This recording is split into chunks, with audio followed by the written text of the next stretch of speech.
ગુજરાતના પાડોશી રાજ્યના 17 શહેરોમાં દારૂબંધી, ધાર્મિક સ્થળોએ લઈ સીએમનો મોટો નિર્ણય। મધ્યપ્રદેશ સરકારે અડધોઅડધ રાજ્યમાં દારૂબંધી લાદવાની નિર્ણય સંભળાવ્યો છે।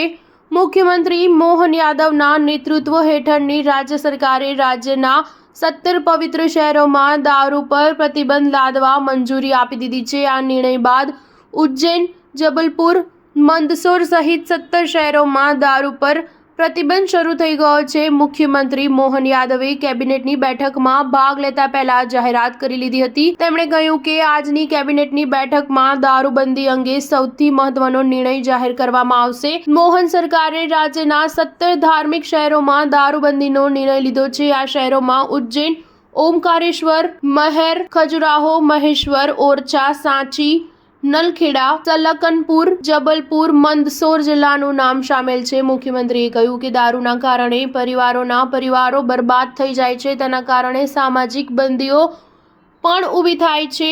તેથી જ દેશી હોય કે પછી વિદેશી, ધાર્મિક શહેરોમાં દારૂની દુકાનો બંધ કરી દેવામાં આવશે। સ્ટાર ન્યૂઝ 7 હંમેશા સચ્ચાઈની સાથે।